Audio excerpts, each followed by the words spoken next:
All right, we've got Denise in Portland. How are you? Good, how are you? We're doing well. Hi, Denise. What's up?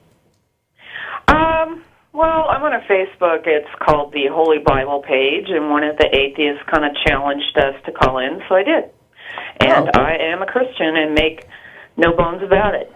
Okay. And what can we do for you? I'm just called in to chat. About anything in particular? No, well, it's really disheartening how many of the atheists are former believers, and I realize that. But I don't think they realize what's going to happen to them in the end. I think you're right. I don't think any of us know what's going to happen to us. In a literal hell. I'm sorry? And where are they going to end up when they die? I'll just be quiet. Have they thought about it?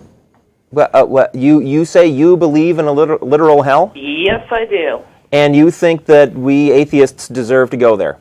No.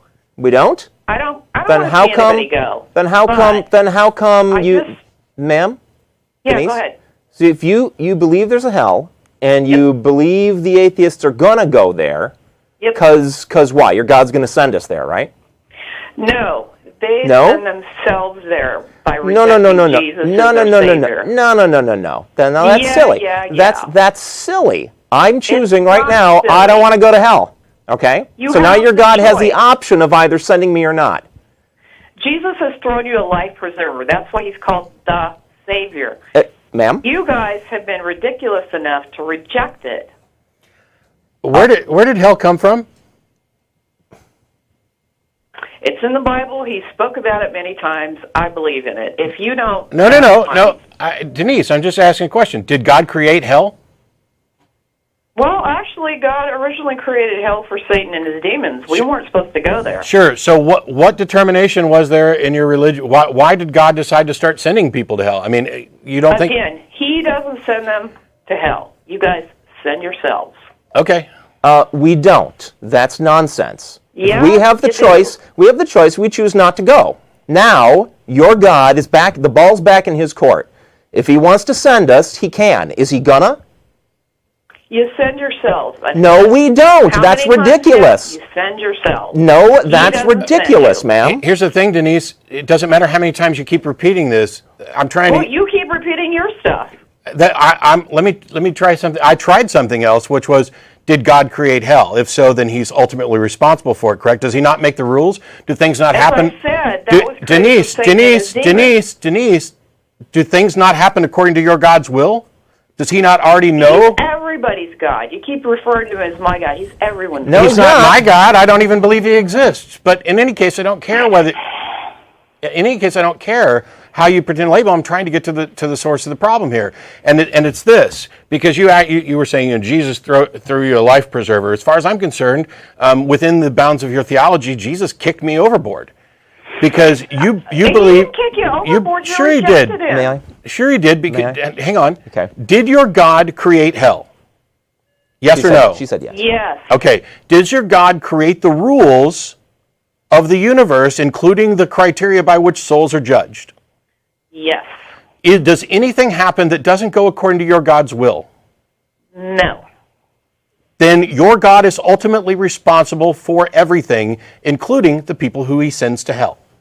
That is so messed up. I mean... Yeah, that logic stuff, it's a real pain in the ass, isn't it? It is messed up, ma'am. Reject him, and when you reject him, that's the dumbest thing you can possibly do. That's why he's called the Savior. And I have a question. Go ahead. What are we being saved? What are we being saved from exactly?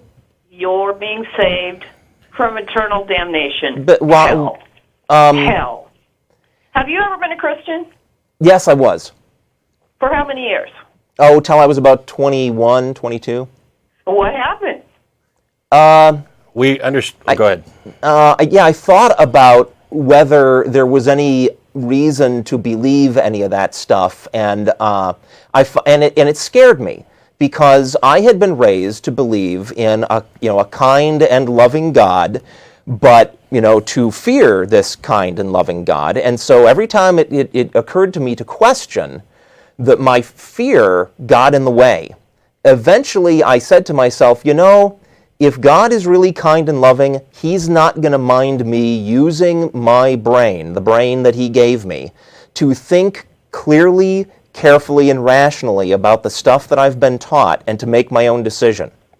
And the moment that I realized a kind and loving God was not to be feared when I'm considering, rethinking my beliefs, that gave me the freedom to think clearly about my beliefs. And within a minute, I realized this is all nonsense. I'm an atheist. And I'll actually go one step further here. And even if I were to concede your what I consider to be a ridiculous framing that God doesn't send people to hell, people to send themselves to hell. Even if I were to accept that, I won't even necessarily go to the mafia boss analogy that I think is completely valid.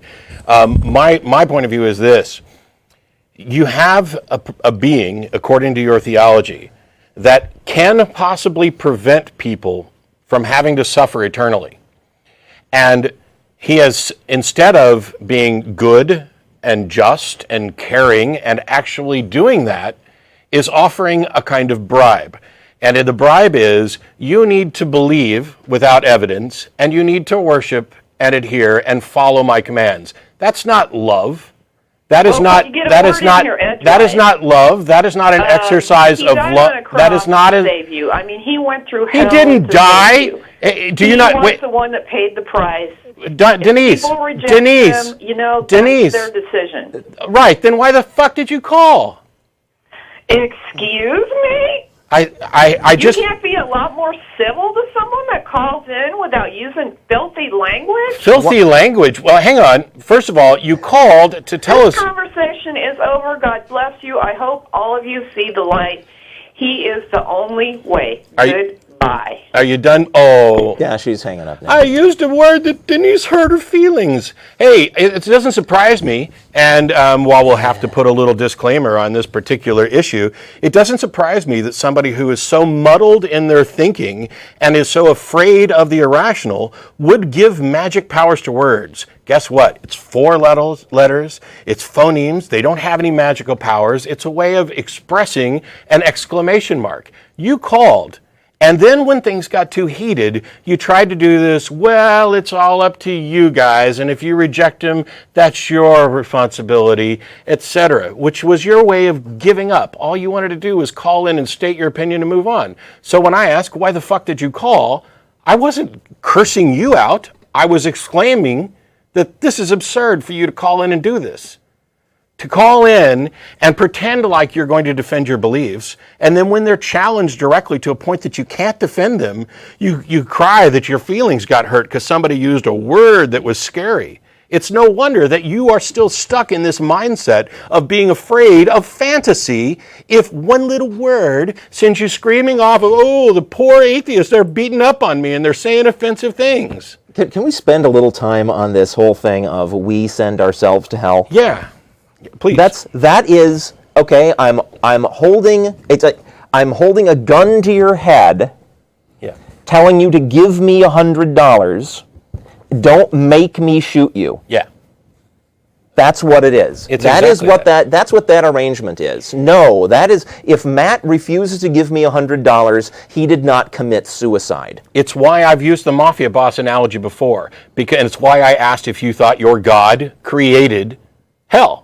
Because the mafia boss creates the scenario where, A, we can protect you from this stuff, but you got to be making payments. And when somebody comes along to break my thumbs for not making payments, that wasn't my choice. I mean, you're saying that my choice is to make those payments or get my ass kicked.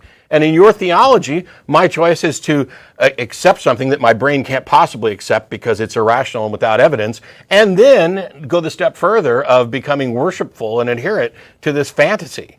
Well, I won't do it. Because I see what happens when people do become worshipful and adherent to that fantasy. Even if I could convince myself to go ahead and accept the delusion, it is harmful and it is immoral. And your theology is immoral. And what you're saying about there being a literal hell and that God gets to wash his hands of it, it's all completely immoral. You have lost your own sense of dignity, self-respect, humanity, and morality. I loved how you